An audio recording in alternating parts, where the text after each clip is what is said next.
exciting here. It's really small. It's nice. Would you like some water? No, thank you. I don't have ice. I don't use it. I don't either. They include everything here? Meals, rent, that kind of thing? Yeah. I write one check for everything. Medicines are extra and doctor's visits. But Medicare pays for that. Yeah. And the convention pays most everything else. Because you were a missionary? Well, technically, Charlie was the missionary. I just helped out. The Civil War started in Rhodesia in 1979. We had to leave. Sit down, Eugene. Are you still playing your music, your violin? Yes, ma'am. Mostly for fun now, old-time fiddle tunes. Sometimes I play for the nursing home up in Chattanooga. Oh, Lord, I hope to stay out of those places. This is bad enough. Well, what about your family? I brought a book with some snapshots. No, I don't think so. I have a stepdaughter, Tara. She's 26 now, lives down in Lake City, Florida. Her mom and I married about 12 years ago, Paula. We met when I was living out west. I remembered there was a boy. Dale. Me and my first wife had Dale. We lost him when he was 16. Oh, my stars. It was a car wreck.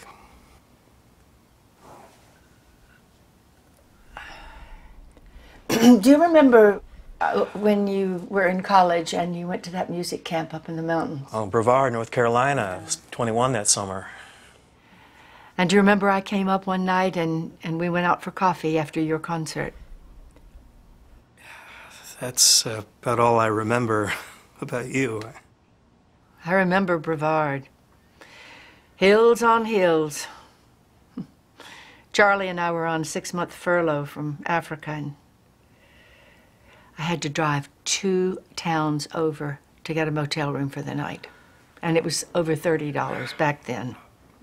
Mother, can I call you Mother? I don't mind. Graham's funeral.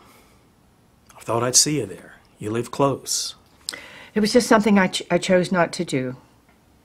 Have you ever chosen not to do something? Is that why you came here? I came here to see you, and Oh, what's that?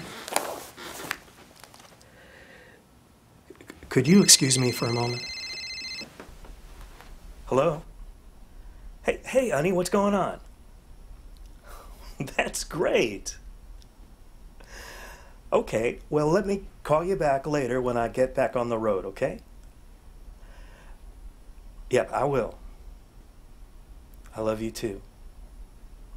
Bye. It was Tara.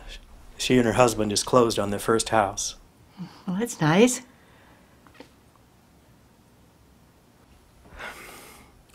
Who's Mr. Folder? Why do you want to know? He died about a year ago and left me some money. The guy from the estate just said he was an old family friend. That should make you happy. No, it doesn't make me happy. It's not normal to get money from a stranger when he dies. What could I say? Well, the lawyer for the estate didn't mention Graham or Pops, but he did mention you. And he used your maiden name. So this Mr. Folder would have known you from a long time ago, like when your little disgrace came along? Gene, this is not the time. Now, you can remember how much you paid for a motel room 35 years ago. So I'm pretty sure you could remember a man who thought enough of us to put me in his will.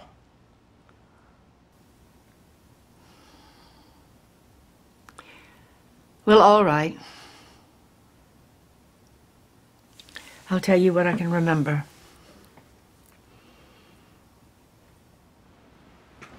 We were renting that little place in Coosa County. Granddaddy and Graham and Uncle Bud and me. And Daddy worked for Mr. Folder at the sawmill. I was 17 or 18 and you had just come along. The war was hard on everybody around there. Our little part of Alabama had just gotten electric lights. I washed and ironed for people in town, and then you came along. And they didn't want an unwed mother doing their laundry. Mr. Folder was an important man in town, and he was a good man. His wife had died, and he was raising a little girl all by himself, Emma. She was about 7, I guess. Something happened to Emma? No. No, I guess she's all right. I didn't keep up with her. Emma was a headstrong little thing. Spoiled rotten.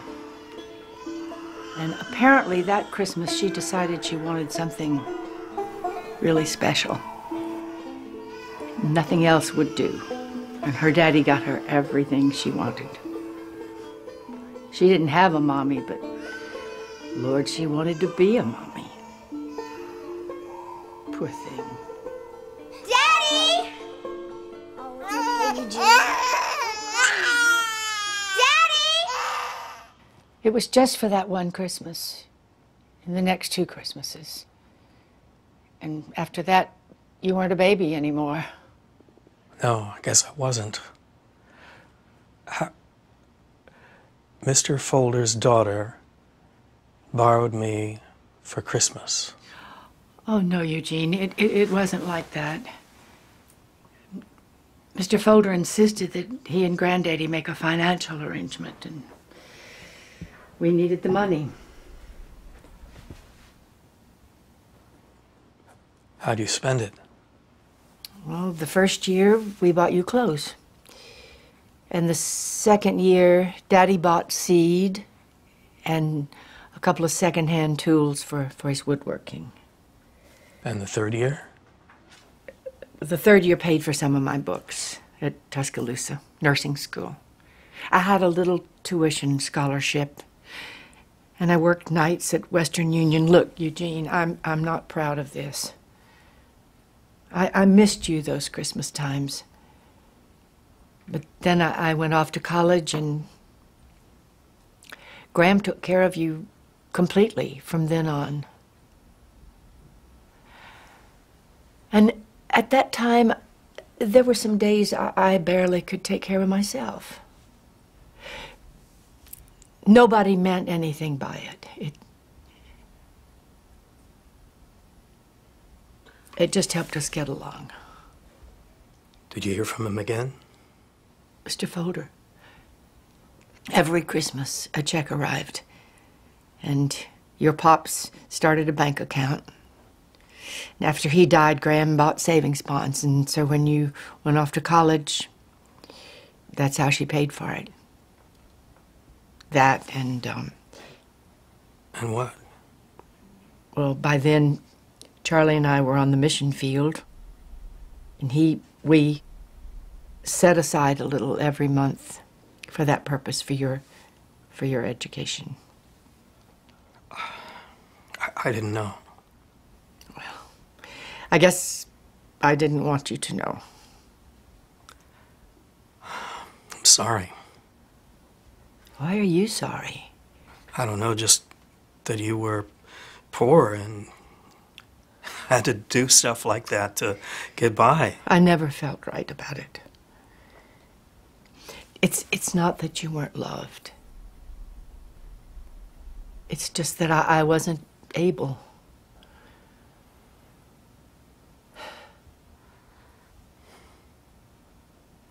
It's okay. There's another reason I came.